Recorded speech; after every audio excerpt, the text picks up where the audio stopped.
It is day 2 on the deficit. I woke up this morning 0.8 kilos lighter than I started. But remember, that was that high sodium intolerance day. What's up? What's happening? What's going on? If anybody in the comments could recommend a mic to me, I would greatly appreciate it, because this Mac mic isn't great. Anyway, this is a video of how to add weight to the dumbbells. So I use 2 different resistance bands, and you want to make sure that the dumbbell is lying on top of the bands. So you have like 2 bands at the bottom, which just allows you to be able to make sure the weights are going to be supported. And then I usually put my hands through the dumbbells. Then here we've got some shrugs, and this is just a little superset which I'm going to be putting into a Instagram video. So it's shrugs and hammer curls. But that is it. Okay, so this is 1 day into the diet. Bear in mind, lighting is a lot better in here, and the food choices that I had the day before doing the post was not the best, but for a good reason. You'd be surprised how much of a different lighting makes.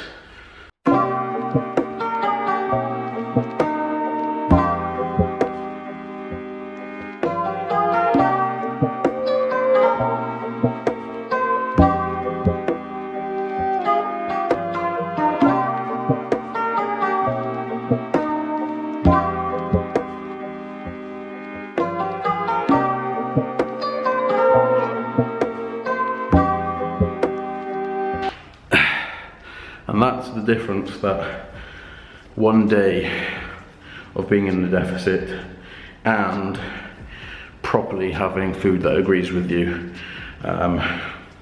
Being mindful of hydration. I didn't go overboard on hydration or anything like that. But the difference in my weight, 0.8 kilos. So, you know, not really like a fairly significant drop, but a lot of that will just be water retention. So the fat loss will probably show properly in the next few days, whether I'm on the right sort of macronutrients. Intro.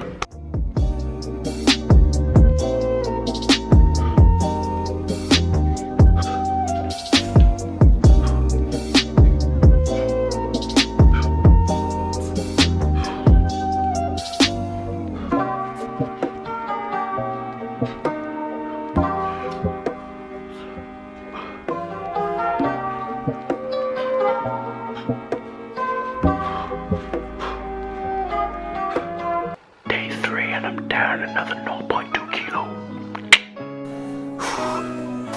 First leg session of the deficit. Squats are feeling alright. Go on, Gavin. Look at him. Oh, you can't zoom on front cam.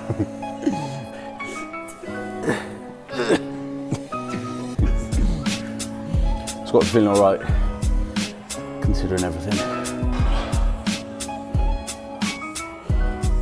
Long sleeves was a bad choice.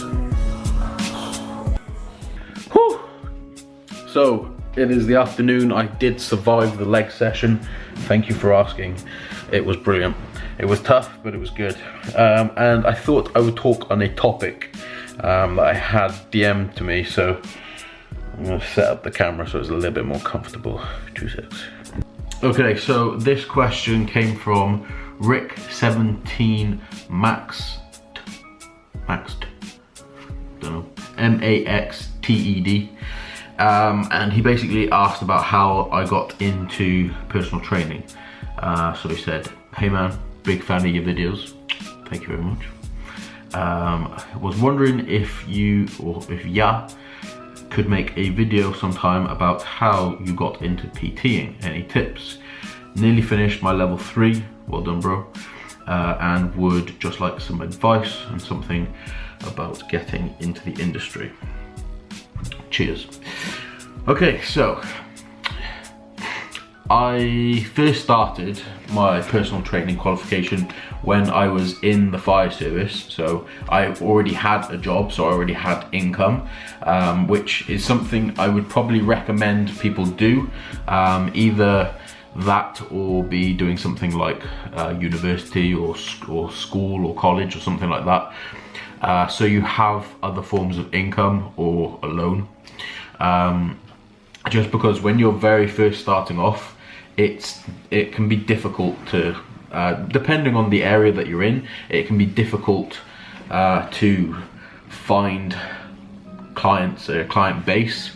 So if you're obviously going into a gym, some gyms will they'll charge you for just using their facilities. Other gyms will have different programs, but in general, most of them, you're paying the gym a hell of a lot and you're getting not very much at all. So that's why I started like a portable personal training system, which I haven't really heard of many people doing, but basically I would go to people's houses in my area, I would take equipment along with me and we'd do like a circuit style training. Some people in my area have their own gyms because the area I'm in is fairly affluent. So they have their own gyms here and things like that, so I can go and train them in their gyms, and it was basically just a portable personal trainer. So I'd go to their house, train them, go to the next house, train them, and then I would work a little bit out of my leisure centre, my local leisure centre. But if you don't have like a business plan like that and you want to go into a gym, I would suggest having some form of income or having enough to be able to fall back on, because a lot of the time people that go in, they make a loss in the first few months. You have to just accept that sometimes.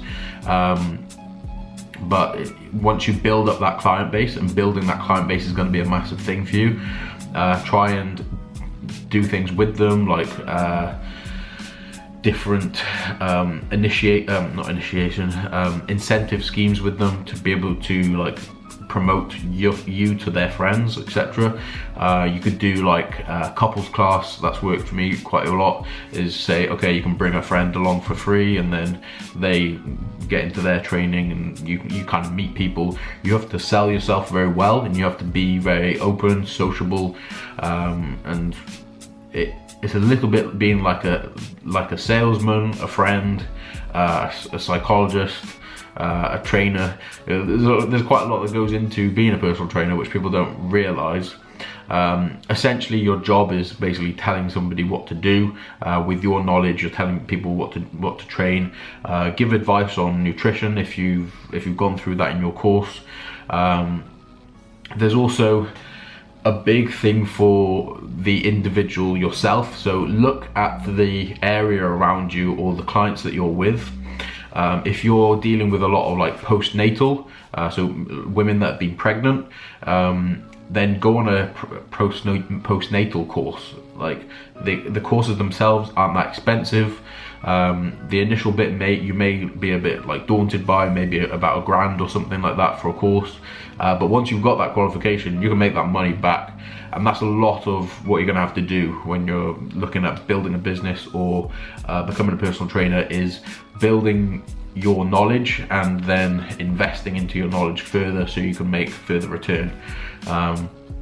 Some personal trainers as well, I've done this myself, is bring out like some clothing, so you have something to either say to your clients, look, if you get to this body weight, you can have this free item of clothing, or you can buy this piece of clothing off me, and then that just they're representing your brand. Somebody asks them about the clothing, they say it's my personal trainer's. It's just quite good to spread your name around, you know? So that would be my advice really for personal trainers, is have something to fall back on and just keep investing in yourself.